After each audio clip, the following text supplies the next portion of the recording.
ये आकाशवाणी रायपुर है। प्रादेशिक समाचार बुलेटिन के साथ मैं रत्ना साहू।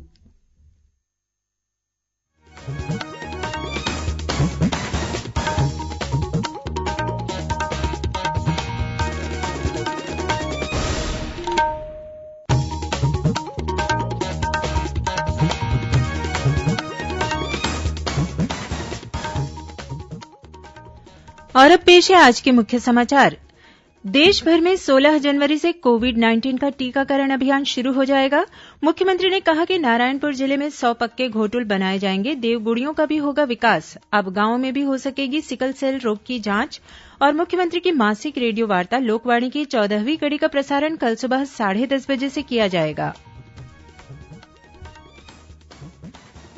कोरोना महामारी के खिलाफ देश एकजुट होकर लड़ रहा है। आप भी हमारे साथ सुरक्षा और बचाव के 3 आसान एहतियाती उपायों का संकल्प लें।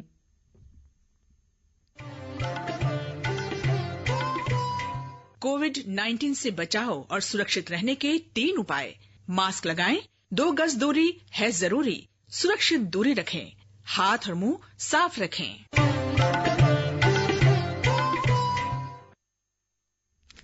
अब समाचार विस्तार से। देश भर में 16 जनवरी से कोविड-19 का टीकाकरण अभियान शुरू हो जाएगा। प्रधानमंत्री नरेंद्र मोदी की अध्यक्षता में आज देश में कोरोना की स्थिति और राज्यों तथा केंद्र शासित प्रदेशों में टीकाकरण की तैयारियों की उच्च स्तरीय समीक्षा बैठक की गई। बैठक में मंत्रिमंडल सचिव, प्रधानमंत्री के प्रधान सचिव, स्वास्थ्य सचिव और संबंधित वरिष्ठ अधिकारियों ने हिस्सा लिया। प्रधानमंत्री ने विभिन्न मुद्दों से संबंधित कोविड प्रबंधन की स्थिति की विस्तृत और व्यापक समीक्षा की। राष्ट्रीय नियामक ने कोविशील्ड और कोवैक्सीन 2 टीकों को आपात स्थिति में इस्तेमाल करने की अनुमति दी है। इन टीकों की सुरक्षा और प्रतिरोधक क्षमता सिद्ध हो चुकी है। निकट भविष्य में आने वाली वैक्सीन के संबंध में केंद्रों और राज्यों की तैयारियों से भी प्रधानमंत्री को अवगत कराया गया। यह वैक्सीन सबसे पहले तकरीबन 3 करोड़ स्वास्थ्य देखभाल कर्मियों और अग्रिम पंक्ति के कर्मचारियों को उपलब्ध कराई जाएगी। इसके बाद 50 वर्ष से अधिक की आयु के व्यक्तियों और गंभीर बीमारियों से पीड़ित लोगों को टीका लगाया जाएगा। इनकी संख्या तकरीबन 27 करोड़ है। प्रधानमंत्री को कोविन वैक्सीन वितरण प्रबंधन प्रणाली के बारे में भी बताया गया। इस पर अभी तक 79 लाख से ज्यादा लाभार्थी पंजीकृत हो चुके हैं। टीकाकरण कर्मियों की प्रशिक्षण प्रक्रिया का भी निर्धारण हो चुका है। कुल 2360 लोगों को राष्ट्रीय स्तर के प्रशिक्षण शिविर में प्रशिक्षण दिया गया है। प्रधानमंत्री नरेंद्र मोदी ने कहा है कि भारत स्वदेश में निर्मित 2 कोरोना टीकों से समूची मानवता की रक्षा करने को तैयार है। उन्होंने कहा कि भारत में निर्मित उत्पादों और उपायों से पूरे विश्व को फायदा होगा। 16वें प्रवासी भारतीय दिवस सम्मेलन का आज वर्चुअल तरीके से उद्घाटन करते हुए श्री मोदी ने यह बात कही। देशों में भारत एक है। आज भारत एक नहीं बल्कि 2 made in India corona vaccine के साथ मानवता की सुरक्षा के लिए तैयार है। दुनिया की फार्मेसी होने के नाते दुनिया के हर जरूरतमंद तक जरूरी दवाएं पहुंचाने का काम भारत ने पहले भी किया है और आज भी कर रहा है। दुनिया आज सिर्फ भारत की वैक्सीन का इंतजार ही नहीं कर रही, बल्कि दुनिया का सबसे बड़ा वैक्सीनेशन प्रोग्राम भारत कैसे चलाता है, इस पर भी नजरें हैं। प्रधानमंत्री ने कहा कि प्रवासी भारतीयों ने कोरोना महामारी से निपटने में बड़ा योगदान दिया है। प्रधानमंत्री नरेंद्र मोदी आगामी 11 जनवरी को राज्यों के मुख्यमंत्रियों के साथ वीडियो कॉन्फ्रेंसिंग के माध्यम से बैठक कर कोरोना संक्रमण की रोकथाम और टीकाकरण की तैयारियों के संबंध में चर्चा करेंगे। छत्तीसगढ़ के मुख्यमंत्री भूपेश बघेल भी इस वर्चुअल बैठक में शामिल होंगे। वहीं मुख्यमंत्री का 11 जनवरी को दंतेवाड़ा जिले का प्रस्तावित कार्यक्रम स्थगित हो गया है। मुख्यमंत्री कल 10 जनवरी को बीजापुर जिले में आयोजित विभिन्न कार्यक्रमों में हिस्सा लेंगे। देश में अब तक 18 करोड़ से ज्यादा कोविड नमूनों की जांच कर ली गई है। कोरोना से स्वस्थ होने की दर बढ़कर 96.41% हो गई है। केंद्रीय स्वास्थ्य मंत्रालय ने बताया कि स्वस्थ होने वालों की कुल संख्या बढ़कर 1,54,00,000 से अधिक हो गई है। संक्रमित मामलों की कुल संख्या में केवल 2.15% सक्रिय मामले ही शेष बचे हैं। इधर छत्तीसगढ़ में कोरोना संक्रमित मरीजों की संख्या बढ़कर 2,87,000 से अधिक हो गई है। वर्तमान में 9,000 से अधिक कोरोना मरीजों का इलाज विभिन्न अस्पतालों और होम आइसोलेशन में चल रहा है। प्रदेश में अब तक कोरोना से 3,469 लोगों की मौत हो चुकी है। इस बीच कोरोना संक्रमण के प्रति लोगों में जागरूकता लाने के लिए राजनांदगांव शहर में हस्ताक्षर अभियान चलाया गया। इस दौरान मास्क नहीं पहनने वाले लोगों को कोरोना से बचाव संबंधी दिशा निर्देशों का पालन करने की शपथ दिलाई गई और उन्हें मास्क का वितरण भी किया गया। इस अवसर पर कलेक्टर टोपेश्वर वर्मा ने कहा कि कोरोना का खतरा अभी भी टला नहीं है। इसके मद्देनजर हमें सामूहिक आयोजनों और भीड़भाड़ वाले स्थानों पर जाने से बचना चाहिए। मुख्यमंत्री भूपेश बघेल ने आज नारायणपुर जिले में लगभग 86 करोड़ रूपये के विभिन्न विकास कार्यों का लोकार्पण और भूमिपूजन किया। इस अवसर पर मुख्यमंत्री ने नारायणपुर जिले में इस साल 100 पक्के घोटुलों के निर्माण की घोषणा की। साथ ही उन्होंने जिले की सभी 104 ग्राम पंचायतों में 9-9 लाख रूपये की लागत से देवगुड़ियों का विकास करने का भी ऐलान किया। कार्यक्रम को संबोधित करते हुए मुख्यमंत्री ने कहा कि बस्तर की घोटुल परंपरा को देखने समझने के लिए देश विदेश से लोग आते हैं। घोटुल हमारे युवाओं की सामाजिक गतिविधियों के केंद्र रहे हैं और वहां बैठकर वे अपने गांव तथा क्षेत्र के विकास की चर्चा करते हैं। मुख्यमंत्री ने ग्रामीणों की मांग पर 1 साल के भीतर 100 घोटुलों के निर्माण की घोषणा की। मुख्यमंत्री ने नारायणपुर जिले के प्रवास के दौरान केरलापाल स्थित गौठान का भी निरीक्षण किया। इस मौके पर मुख्यमंत्री ने राष्ट्रीय आजीविका मिशन और कृषि विज्ञान केंद्र द्वारा महिला स्व सहायता समूहों और पशुपालकों के लिए किए जा रहे विभिन्न आजीविका संवर्धन की गतिविधियों की सराहना की। प्रदेश में चालू खरीफ विपणन वर्ष में समर्थन मूल्य पर धान खरीदी का कार्य जारी है। अब तक 64 लाख मीट्रिक टन से अधिक धान की खरीदी कर ली गई है। इस दौरान प्रदेश के लगभग 16 लाख किसानों ने धान बेचा है। वहीं मिलरों द्वारा 16,85,000 मीट्रिक टन से ज्यादा धान का उठाव कर लिया गया है। धान खरीदी का कार्य 31 जनवरी तक चलेगा। जांजगीर चांपा जिले के प्रभारी सचिव धनंजय देवांगन ने पेंड्री स्थित धान उपार्जन केंद्र का निरीक्षण किया। इस दौरान उन्होंने उपार्जन केंद्र में खरीदे गए धान को व्यवस्थित रूप से खरीदने और ड्रेनेज की पुख्ता व्यवस्था करने के निर्देश दिए। दूसरी ओर धान खरीदी और चावल उपार्जन का मामला अब हाईकोर्ट पहुंच गया है। हाईकोर्ट में एक जनहित याचिका दायर कर यह मांग की गई है कि केंद्र सरकार को निर्देशित किया जाए कि यह एफसीआई को छत्तीसगढ़ से 60 लाख मीट्रिक टन चावल उपार्जन की अनुमति प्रदान करे। जनहित याचिका पर हाईकोर्ट ने केंद्र और राज्य सरकार, एफसीआई तथा मार्कफेड से जवाब मांगा है। इस बीच महासमुंद जिले में धान भंडारण के अलग अलग 4 मामलों में 146 क्विंटल धान जब्त किया गया है। जिले में अब तक 146 प्रकरण दर्ज किए गए हैं, जिसमें 3,974 क्विंटल धान की जब्ती की गई है।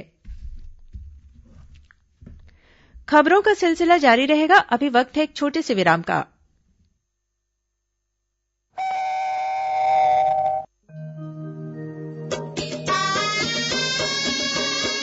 आपकी बात माननीय मुख्यमंत्री भूपेश बघेल के साथ। सुनिए लोकवाणी की 14वीं कड़ी 10 जनवरी को सुबह 10:30 बजे से। लोकवाणी में इस बार माननीय मुख्यमंत्री प्रदेश के युवाओं से बात करेंगे। छत्तीसगढ़ के सभी आकाशवाणी केंद्रों, एफएम रेडियो एवं क्षेत्रीय समाचार चैनलों पर। जनसंपर्क विभाग, छत्तीसगढ़ शासन द्वारा प्रसारित।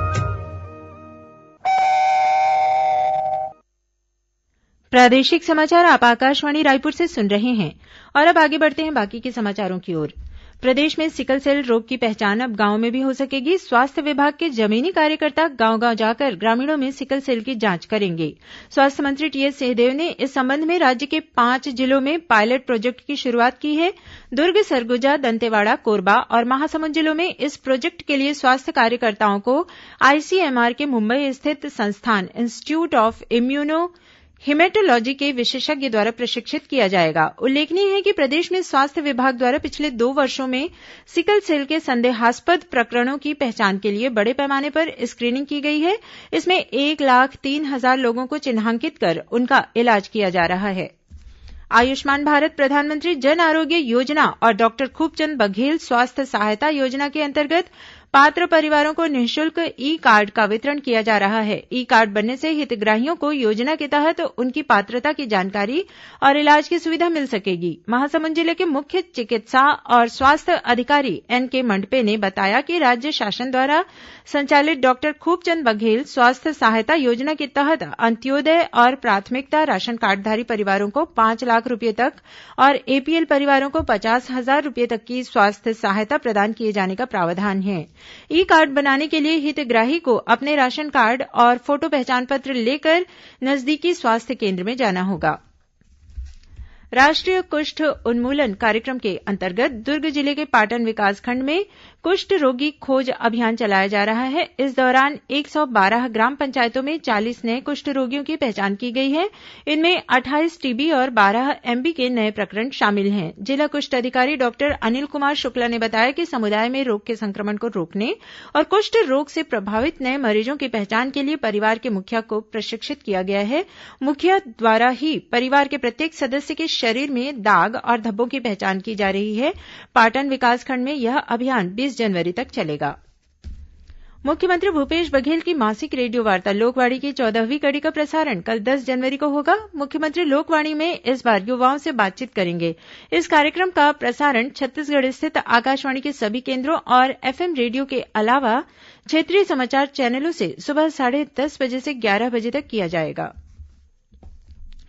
पंचायत और ग्रामीण विकास मंत्री टीएस सिंहदेव कल रात 7:30 बजे आकाशवाणी रायपुर से प्रसारित विशेष कार्यक्रम हमर ग्राम सभा में राज्य शासन की नीतियों, योजनाओं और कार्यक्रमों के बारे में जानकारी देंगे।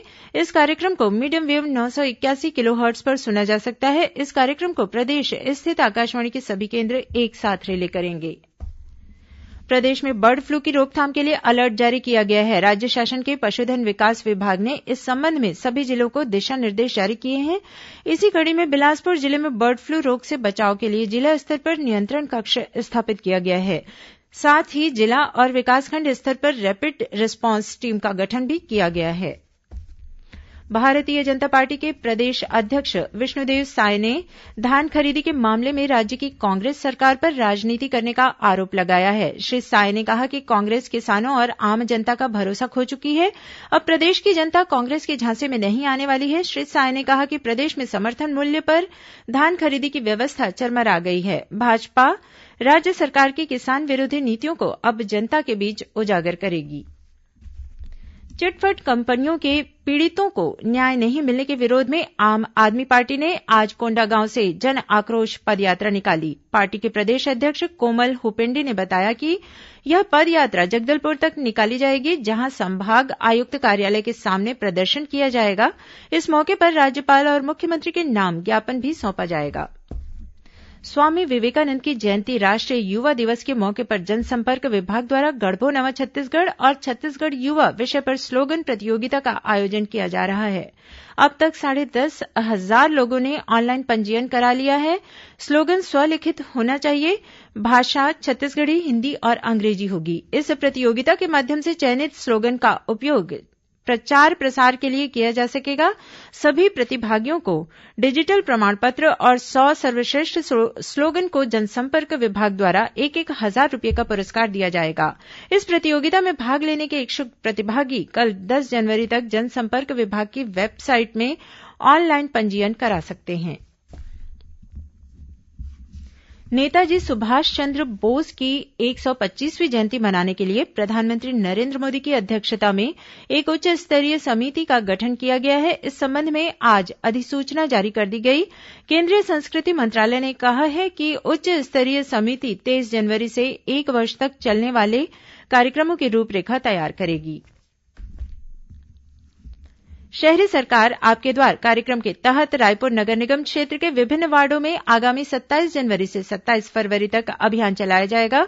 इस दौरान महापौर और अधिकारी नगर निगम की टीम के साथ वार्डों में जाएंगे। महापौर एजाज ढेबर ने आज जोन अध्यक्षों और अधिकारियों की बैठक लेकर इस संबंध में जरूरी निर्देश दिए। अभियान में नगर निगम के कर्मचारी 1 महीने तक ईंधन युक्त वाहन का उपयोग नहीं करेंगे। सभी कर्मचारी साइकिल या सार्वजनिक वाहन का उपयोग कर कार्यालय आएंगे। अब कुछ अन्य खबरें संक्षिप्त में। बीजापुर जिले में सुरक्षा बलों ने बासागुड़ा थाना क्षेत्र से एक महिला माओवादी को गिरफ्तार किया है। छत्तीसगढ़ पूर्व मध्य रेलवे के महाप्रबंधक गौतम बनर्जी ने रायपुर रेल मंडल के अंतर्गत तल्ली राजाहरा से रायपुर सेक्शन तक विभिन्न स्टेशनों का निरीक्षण किया।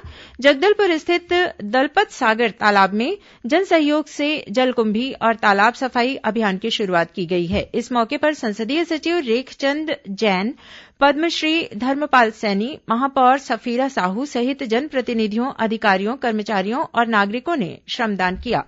राजनांदगांव जिले में आंगनबाड़ी कार्यकर्ता और सहायिका यूनियन ने अपनी और किसानों की 10 सूत्रीय मांगों को लेकर जिला प्रशासन को ज्ञापन सौंपा। राजनांदगांव और मुंगेली जिले में छत्तीसगढ़ ग्राम रोजगार सहायक अपनी विभिन्न मांगों को लेकर पिछले 15 दिनों से प्रदर्शन कर रहे हैं। बलरामपुर जिले के रामचंद्रपुर विकासखंड के अंतर्गत ग्राम पंचायत पचावल में रेत उत्खनन को लेकर ग्रामीणों का धरना प्रदर्शन आज चौथे दिन भी जारी रहा। कोंडागांव जिले के प्रतिभाशाली युवाओं को रचनात्मक मंच प्रदान करने के उद्देश्य से जिला प्रशासन द्वारा जिले के लिए टैग लाइन और लोगो डिजाइन प्रतियोगिता आयोजित की जा रही है। भारतीय जनता पार्टी द्वारा भाटापारा में मंडल इकाई के कार्यकर्ताओं का प्रशिक्षण कार्यक्रम आयोजित किया गया। कार्यक्रम में नेता प्रतिपक्ष धरमलाल कौशिक मौजूद थे। बालोद जिले के डौंडीलोहारा विकासखंड के ग्राम पोड़गुड़ा के किसानों ने गोंदली जलाशय एलबीसी नहर से रबी फसल के लिए पानी देने की मांग को लेकर कलेक्ट्रेट पहुंचकर अपर कलेक्टर को ज्ञापन सौंपा। कबीरधाम जिले के ग्राम तरमा में रेंगाखार पुलिस द्वारा कम्युनिटी पुलिसिंग के तहत 3 दिवसीय कबड्डी प्रतियोगिता का आयोजन किया गया। गौरेला पेंड्रा मरवाही जिले में गौरेला पुलिस ने खोडरी के पास एक कार से 200 किलो गांजा जब्त किया है। बीजापुर जिले के महादेवघाट में करंट की चपेट में आने से एक मजदूर की मौत हो गई। राजनांदगांव के एक पार्षद को छेड़खानी करने के मामले में गिरफ्तार कर जेल भेज दिया गया है और कोंडागांव जिले में पोस्ट मैट्रिक छात्रवृत्ति के लिए ऑनलाइन आवेदन करने की अंतिम तिथि बढ़ा दी गई है। अंत में मुख्य समाचार एक बार फिर। देश भर में 16 जनवरी से कोविड-19 का टीकाकरण अभियान शुरू हो जाएगा। मुख्यमंत्री ने कहा कि नारायणपुर जिले में 100 पक्के घोटुल बनाए जाएंगे। देवगुड़ियों का भी होगा विकास। अब गांव में भी हो सकेगी सिकल सेल रोग की जांच। और मुख्यमंत्री की मासिक रेडियो वार्ता लोकवाणी की 14वीं कड़ी का प्रसारण कल सुबह 10:30 बजे से किया जाएगा। इसी के साथ प्रादेशिक समाचार बुलेटिन समाप्त हुआ। नमस्कार।